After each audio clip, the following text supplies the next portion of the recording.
Hello student, मेरा नाम रीता जैन है और मैं बालोद कॉलेज से हूँ गेस्ट लेक्चरर।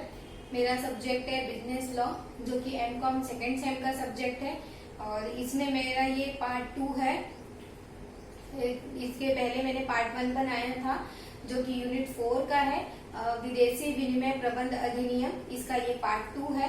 जिसके पहले पार्ट में मैंने आपको बताया था कि फेमा कैसे आया है, कैसे फेरा के स्थान पर फेमा आया है और उनका उद्देश्य क्या है, और कुछ डेफिनेशन मैंने आपको बताए थे। तो अपन अभी आज देखते हैं कि जो विदेशी विनिमय प्रबंध अधिनियम है, फेमा जो एक्ट है 2000, वो जो है उसका नियम क्या है, उसके अंतर्गत कौन कौन से नियम बनाए गए हैं, वो मैं आपको आज बताऊंगी इसके नियम।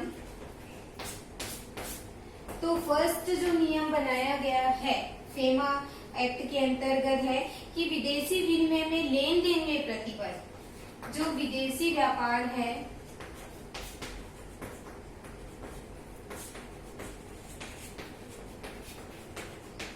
के लेन देन में प्रतिबंध,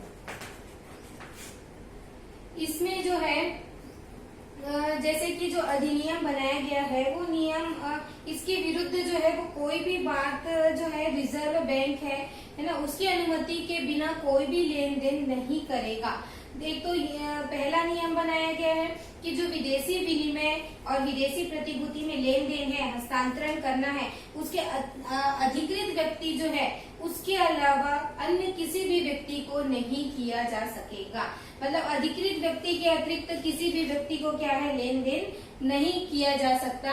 ये मैंने आपको इसके पहले भी पार्ट में बताया था कि विदेशी विनिमय के लेन देन पर क्या है, उसको नियंत्रण लगाने के लिए जो है अधिकृत व्यक्ति के द्वारा ही लेन देन किया जा सकेगा। दूसरा नियम है इसी के अंतर्गत कि भारत के बाहर किसी भी निवासी व्यक्ति को किसी भी रूप में कोई भी भुगतान जो है या कोई भी साख प्रदान नहीं की जा सकेगी। किसकी अनुमति के बिना? आरबीआई की अनुमति के बिना कोई भी लेन देन जो है वो नहीं किया जा सकेगा। इसके अलावा जो है भारत के बाहर मान लो कोई संपत्ति स्थित है तो उसमें भी भारत के प्रतिफल स्वरूप कोई भी सौदा, कोई भी वित्तीय सौदा नहीं किया जा सकेगा। और अधिकृत व्यक्ति को छोड़कर किसी भी दूसरे व्यक्ति से आदेश या भारत के बाहर के निवासी किसी भी व्यक्ति की ओर से किसी भी धनराशि का प्राप्ति या भुगतान नहीं किया जा सकेगा। ये विदेशी विनिमय के लेन देन के अंतर्गत प्रतिबंध लगाए गए हैं। अब विदेशी विनिमय को रखने पर क्या प्रतिबंध लगाया गया है वो देखते हैं। विदेशी विनिमय,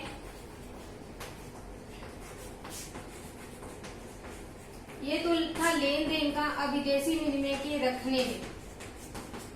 रखने में क्या क्या प्रतिबंध है, तो इसमें है जब तक कि इस नियम के प्रतिकूल कोई भी प्रावधान नहीं है तब तक भारत का जो निवासी व्यक्ति है किसी भी विनिमय और विदेशी प्रतिभूति भारत के बाहर कोई अचल संपत्ति है उसको प्राप्त करने का या रोकने का या किसी को हस्तांतरित करने का अधिकार नहीं रखता है।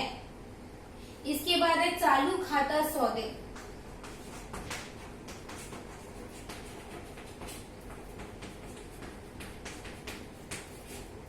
चालू खाता सौदे मतलब ये होता है करंट अकाउंट ट्रांजैक्शन।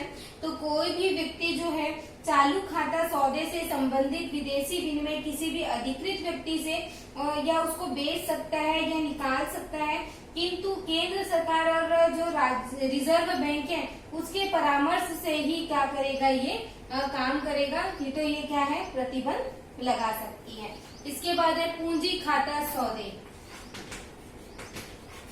पूंजी खाता सौदे के संबंध में क्या नियम है ये जानते हैं कि जो पूंजी खाता सौदे है ना, इसके संबंध में ये प्रावधान बनाया गया है कि कोई भी व्यक्ति जो है अधिकृत व्यक्ति को पूंजी खाते में विदेशी विनिमय बेच सकता है या फिर आहरित कर सकता है, लेकिन रिजर्व बैंक और केंद्र सरकार से क्या है, परामर्श करके ही जो है अनुमति देने पर ही वो क्या है, पूंजी खाते के अंतर्गत सौदे कर सकता है।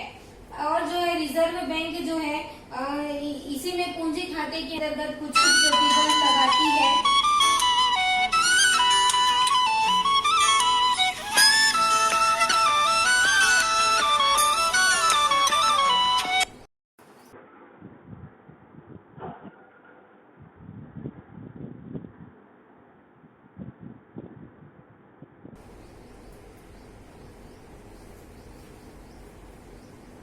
जो है जो विदेशी विनिमय है ना, उसके पूंजी खाते में जो है रोक या प्रतिबंध कर सकती है। जैसे भारत के निवासी व्यक्ति है किसी विदेशी प्रतिभूति का हस्तांतरण कर रहा है, या भारत के बाहर कोई व्यक्ति है वो विदेशी प्रतिभूति का हस्तांतरण करके निर्वहन कर रहा है, या भारत के बाहर रहने वाले किसी भी व्यक्ति की भारत में कोई शाखा है या कोई कार्यालय, मर्जी मेरी चलती तुझसे, राह मेरी सजती तुझसे, तू है तो मैं हूँ और मंजिलों का घर आना चलता रहे, तेरा मेरा मेला खाया। में कोई रहने वाला व्यक्ति है, भारत के बाहर रहने वाले के बीच जो है हस्तक्षेप है, निक्षेप है। अगर भारत के रहने वाला व्यक्ति भारत के बाहर रहने वाला व्यक्ति है, आपस में उधार का लेन देन है, या कोई ऋण का लेन देन है, या किसी गारंटी दिया है ना, कोई पट्टे पर संपत्ति दिया है, या कोई नोटों का आयात निर्यात अपने पास रखा है, ये सारी चीजों पर क्या है जो है फेमा ने जो है रिजर्व बैंक को ये अधिकार दिया है कि वो उस पर क्या लगा सकती है, प्रतिबंध कर सकती है। भारत के बाहर रहने वाला जो व्यक्ति है विदेशी मुद्रा, विदेशी प्रतिभूति या भारत में कोई भी स्थित अचल संपत्ति है उसको भी हस्तांतरण नहीं कर सकता या उसको अभी विनियोग नहीं कर सकता जब तक कि वो भारत के निवासी व्यक्ति से प्राप्त न की गई हो। इस प्रकार से जो है रिजर्व बैंक ने क्या किया है, इन सारे नियमों पर क्या किया है, रोक लगाया है, प्रतिबंध लगाया है। अब देखते हैं माल और सेवा का निर्यात के संबंध में क्या प्रावधान बनाए गए हैं। माल एवं सेवा का निर्यात, माल एवं सेवा में क्या है, जो माल का निर्यात करने वाला जितना भी जो भी निर्यातक है वो निर्यात किए जाने वाले माल के संबंध में क्या है, रिजर्व और जो अन्य सत्ता जो है निर्धारित प्रारूप में ही क्या करेगा, माल का पूरा विवरण प्रस्तुत करेगा। इसमें निर्यात किए जाने वाले जो माल का जो है पूर्ण निर्यात मूल्य भी सम्मिलित होगा और इसके अतिरिक्त इसमें मूल्य जो निर्धारित है वो बाजार मूल्य के हिसाब से उसका मूल्य निर्धारित किया जा सकेगा। इसके अलावा जो है निर्यातक को रिजर्व बैंक को भी निर्यात किए जाने वाले मूल्य के संबंध में जो भी सूचना मांगी गई है वो सूचना क्या करनी पड़ेगी, इनको जो है वो देनी पड़ेगी। और जो सेवाओं के संबंध में है उसमें भी जो निर्यातक है उसको भी रिजर्व बैंक को है एक प्रारूप में पूरा विवरण क्या है इसके संबंध में भरकर देना होगा। इसके बाद है छठवां पॉइंट है विदेशी विनिमय की वसूली एवं वापसी। विदेशी विनिमय की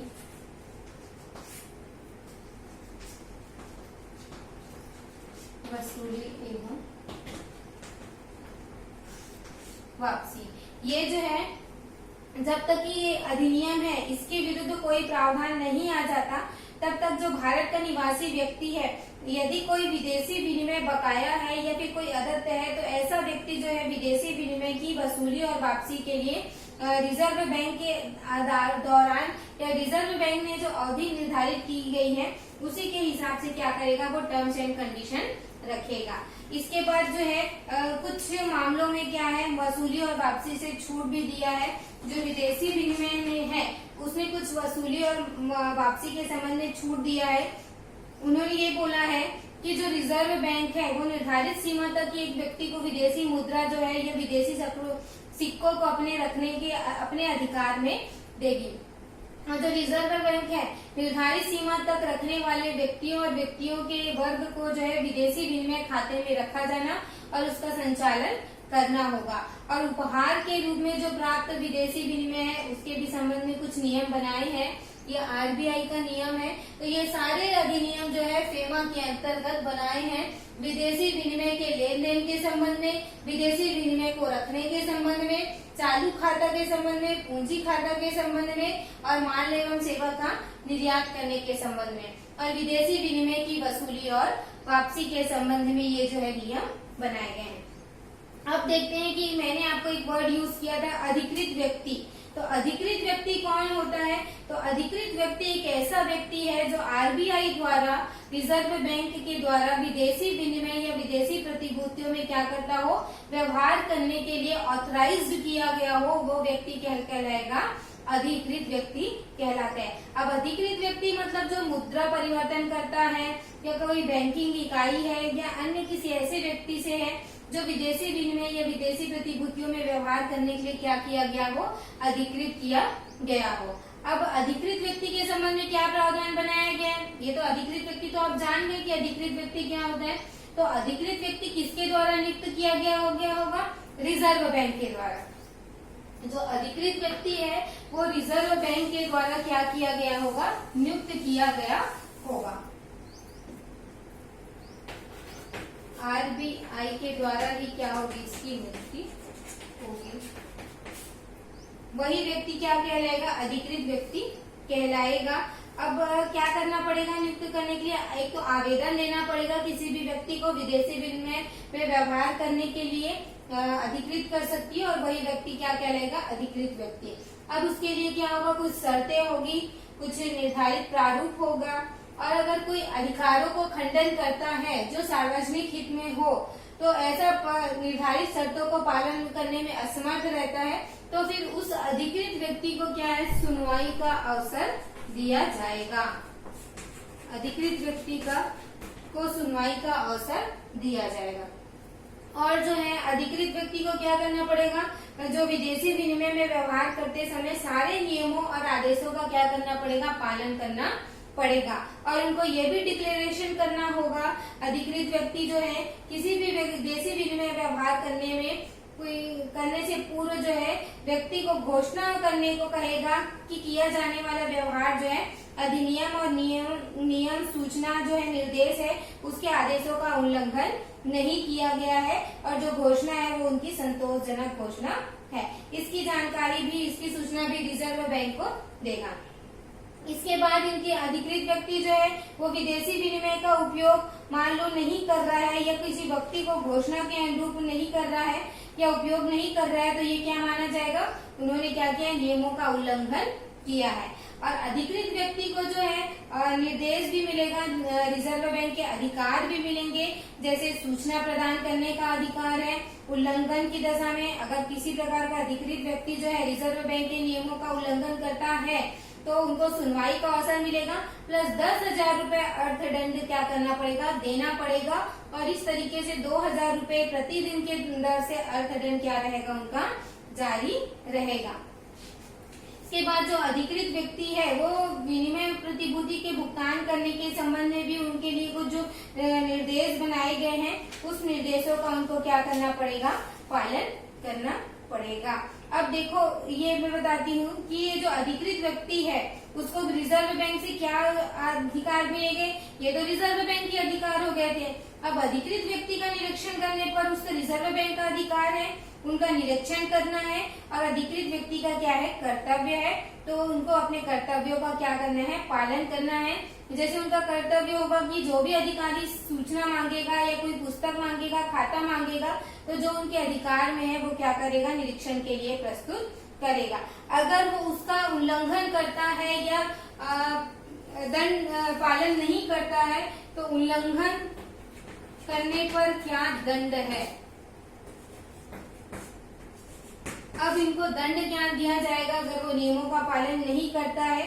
सबसे पहला आर्थिक दंड क्या मिलेगा? एक तो आर्थिक दंड। अब इस आर्थिक दंड में क्या है? किसका भागी होगा? यदि कोई व्यक्ति जो है अधिनियमों का पालन नहीं करता है, प्रावधानों का, नियमों का उल्लंघन करता है, सूचना नहीं देता है तो उसको 3 गुने राशि, मात्रात्मक जो राशि होगी उससे 3 गुने राशि का अर्थदंड का भागी हो सकता है। 3 गुना राशि प्लस 2 लाख रुपए क्या करना पड़ेगा? आर्थिक दंड देना पड़ेगा। 2 लाख रुपए का आर्थिक दंड और उल्लंघन जारी करता है तो प्रतिदिन 5,000 रुपए क्या करना पड़ेगा? जुर्माना देना पड़ेगा। प्रतिदिन 5,000 क्या करना पड़ेगा? उनको जुर्माना देना होगा। इसके बाद है उनके मुद्रा और क्या है? प्रतिभूति है, उसको क्या कर लेना? जब्त कर लेना। अगर वो कोई भी नियमों का उल्लंघन करता है तो उनकी मुद्रा और प्रतिभूति को क्या करना? जब्त करना।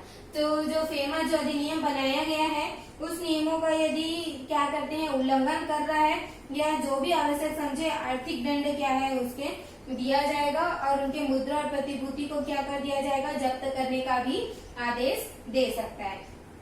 इसके बाद है आर्थिक दंड तो होगा ही, मुद्रा को भी जब्त होगा, साथ ही जो है सत्ता के आदेशों को भी उनको क्या किया जाएगा पालन किया जाएगा। जैसे क्या हो सकता है कारावास, कारावास का भी भागी वो बन सकता है। कारावास मतलब यदि कोई दोषी व्यक्ति है तो उसको आर्थिक दंड की राशि का मान लो भुगतान नहीं कर रहा है या नहीं कर पा रहा है तो उसको क्या है 3 महीने तक की क्या हो जाएगी जेल हो सकती है। 3 महीने की क्या होगी जेल होगी। प्लस गिरफ्तार होने पर क्या करना पड़ेगा, गिरफ्तार होने और नागरिक न्यायालय में मान लो रोके जाने का क्या है आदेश की शर्त है कि जो गिरफ्तार करना है और जो नागरिक है न्यायालय में रोके जाने का आदेश तब तक निर्गमित नहीं करेगा जब तक कि वो अनिवार्य रूप से क्या है नियत तिथि को उपस्थित होकर सूचना न दे दे। तो इस सूचना में इस बात का भी उल्लेख होगा कि क्यों ना जो है उस व्यक्ति को जो है न्यायालय में भेज दिया जाए और उसको क्या कराना पड़ेगा संतुष्ट कराना पड़ेगा और उसको क्या कर दिया जाएगा डिफॉल्टर घोषित कर दिया जाएगा। इसके बाद जो डिफॉल्टर घोषित करने से पहले उनको क्या किया जाएगा वारंट दिया जाएगा। वारंट देने के बाद उसकी सूचना भी उसकी उपस्थित नहीं होने पर क्यों नहीं उपस्थित हुआ ये भी उनसे पूछा जाएगा। इसके बाद उनके गिरफ्तारी के वारंट को क्या किया जाएगा क्रियान्वयन किया जाएगा। अगर जो है वो अधिकारी के सामने उपस्थित हो जाता है तो उसको क्या कर सकते हैं डिस्चार्ज भी कर सकते हैं डिफॉल्टर होने से। और डिफॉल्टर होने के बाद उनको सुनवाई का भी पूरा अवसर दिया जाएगा और प्रतिभूति को देने से उनसे क्या की जाएगी प्रतिभूति अगर वो दे देता है तो इस शर्त पर उनको क्या कर दिया जाएगा छोड़ दिया जाएगा। और अगर निकलता है ये निष्कर्ष कि नहीं उन्होंने गलत किया है तो उसके बाद उनकी क्या होगी डिफॉल्टर घोषित होगी। अब गिरफ्तारी की अवधि कितनी है, यदि प्रमाण पत्र मिलता है तो 3 साल में और 1 करोड़ रुपए से अधिक की क्या है मांग हो और जो डिफॉल्टर है उसको रोके जाने से मुक्ति भी मिल सकती है अगर वो गिरफ्तार नहीं किया जा सकता है तो। अब जो उल्लंघन कर रहा है तो उल्लंघन की दशा में क्या अधिकार है, तो जो उल्लंघन की दशा में उल्लंघन करने वाले व्यक्ति के आवेदन पर आवेदन प्राप्त होने की तिथि से 180 दिन के अंदर जो है प्रवर्तन निर्देशक और जो निर्देशालय है या कोई अन्य अधिकारी है तो उसको केंद्र सरकार की ओर से जो है रिजर्व बैंक के अधिकारी द्वारा निर्धारित ढंग से क्या किया जाना पड़ेगा सुलह की जा सकती है। तो इस तरीके से जो है फेमा के अंतर्गत जो है अधिनियम बनाए गए हैं जिसके अंतर्गत उनको आर्थिक दंड भी लगता है जुर्माना भी लगता है और उनकी प्रतिभूतियां भी क्या हो सकती है जब्त हो सकती है। तो इस प्रकार से जो अपना ये टॉपिक था आज का फेमा अधिनियम, इस फेमा अधिनियम में मैंने आपको बताया है कि नियम के अंतर्गत क्या क्या प्रावधान है और क्या क्या उल्लंघन करने पर दंड और जुर्माना दिया जाता है और एक अधिकृत व्यक्ति क्या होता है ये मैंने आपको आज बताया है कि ये फेमा अधिनियम के अंतर्गत अधिकृत व्यक्ति कौन होता है, क्या अर्थदंड लगता है, क्या जुर्माना लगता है। तो जो विदेशी विनिमय अधिनियम है उसके अंतर्गत जो प्रावधान बताए हैं वो प्रावधान जो है एग्जाम में पूछा जाता है तो इसकी तैयारी आप अच्छे से करेंगे। तो मेरे हिसाब से आपको ये लेक्चर जो है वो समझ में आया होगा। तो बिजनेस लॉ का जो ये लेक्चर है सेकंड पार्ट है। अब अपन कल देखेंगे कि अपीलेट क्या होता है, अपीलेट ट्रिब्यूनल क्या होता है, ये मैं आपको अपने नेक्स्ट लेक्चर में बताऊंगी। अगर आपको लेक्चर समझ आया तो कमेंट करेंगे, अगर नहीं भी आया तो मुझे बताएंगे कि कौन से टॉपिक में आपको लेक्चर चाहिए ताकि मैं उस टॉपिक पे लेक्चर तैयार करके आपको भेज सकूं। Thank you.